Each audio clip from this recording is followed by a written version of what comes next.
Olha, nós estamos recebendo aqui no estúdio Fernando Said Filho, ele é escritor e está lançando um livro sobre mediação e poder judiciário. O livro traz os desafios para a solução de conflitos.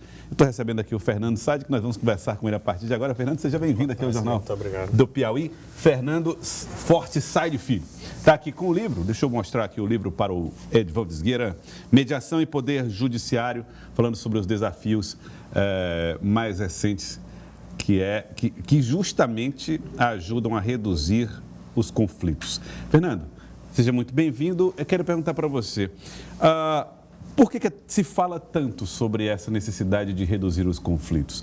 Quando se vai ao judiciário, não é justamente isso que se busca imediatamente, né? Que os conflitos sejam mediados? Boa tarde, Welson. Boa tarde ao pessoal que nos acompanha. Primeiro, obrigado pelo convite. Na verdade, o conflito é algo inerente à sociedade, né?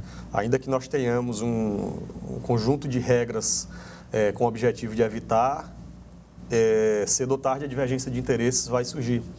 E o Poder Judiciário, claro, seria uma das principais, ou talvez a mais tradicional forma de você resolver conflito, né? Você leva isso ao conhecimento e cabe ao juiz, ao final, proferir uma sentença, determinando como aquele conflito vai ser resolvido.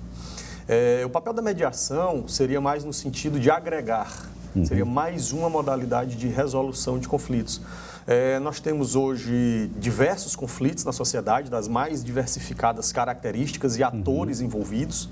E isso faz com que essa diversidade de conflitos, ela precise também de uma diversidade de mecanismos para melhor resolvê-los. E aí o que você está propondo é que o consenso anteceda a decisão judicial com a presença do juiz? Na realidade, já existem vários estudos, né, nesse sentido de que uma decisão construída pelas próprias partes, uma solução consensual, ela é muito mais aceita do que uma decisão imposta por um terceiro. Mais aceita? É mais aceita, porque, entenda, essa solução é construída por mim e por você. Então, nós sabemos qual seria a melhor saída para resolver o nosso impasse. Quando a gente transfere essa responsabilidade para um terceiro, um juiz, um árbitro, essa decisão ela vem verticalizada. E ela vem impositiva, e nós somos obrigados a cumpri-la mesmo não concordando com ela. Então, a mediação é uma forma de resolução de conflitos onde é preservada a autonomia dos envolvidos. Daí porque se entender que a mediação ela pode trazer uma resolutividade muito mais efetiva do que essa decisão impositiva. Agora sim, fica claro para mim que você é um defensor da mediação como um mecanismo. Mas o teu trabalho, ele se volta também para o desafio para que essa mediação aconteça de forma perfeita. Quais são os mecanismos que nós temos e quais são aqueles que precisam de melhor atenção na solução? A mediação hoje ela é promovida tanto pelo próprio judiciário quanto por instituições não judiciais. Então, nós temos hoje o Poder Judiciário do Estado do Piauí, inclusive na pesquisa mais recente do Conselho Nacional de Justiça, saiu como um dos tribunais com o melhor índice de resolutividade consensual de conflitos, né? Mas juntamente ao Poder Judiciário, ou melhor assim, contribuindo também com esse processo de transição, nós temos os núcleos da Defensoria, nós temos os núcleos do Ministério Público, a própria OAB tem uma Câmara de Mediação e Arbitragem, instituições privadas se cadastram hoje no tribunal e têm essa autorização para resolver os conflitos pela mediação. E aí uma pergunta, quando ela se propõe a fazer a solução de conflito pela mediação, a decisão tomada ali tem o mesmo valor de uma decisão tomada pelo juiz?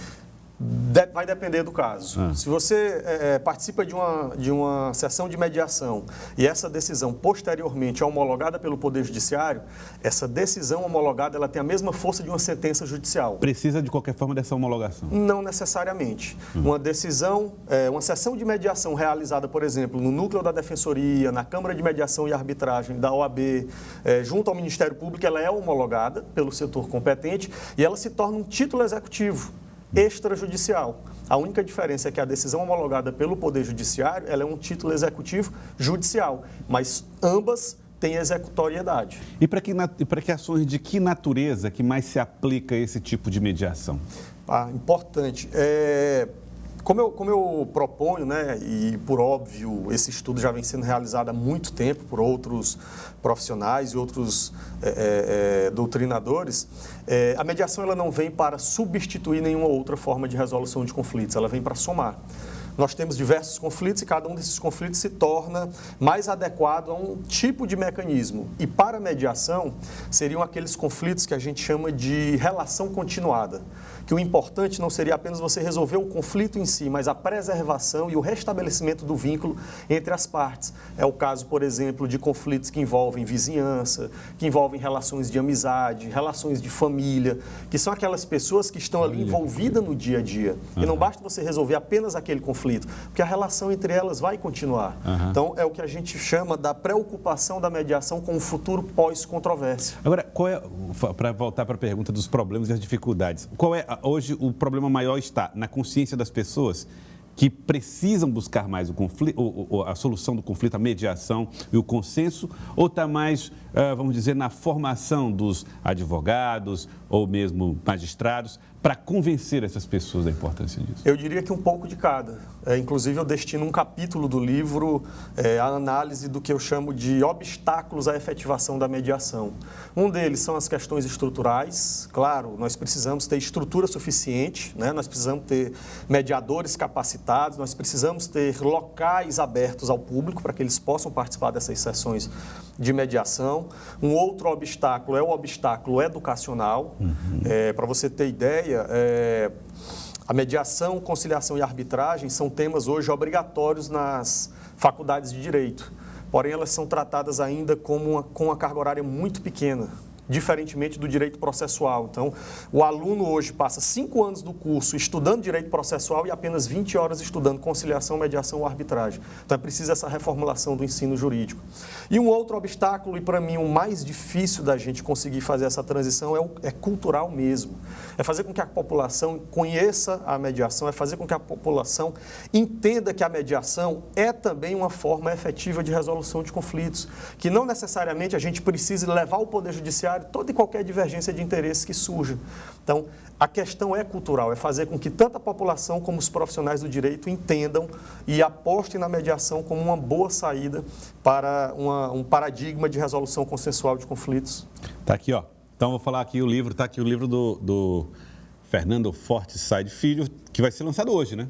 Vai ser lançado hoje e aí eu queria deixar aqui o convite para quem quiser comparecer a partir das 18 horas, na livraria Leitura, do Shopping Rio Puti, entrada aberta.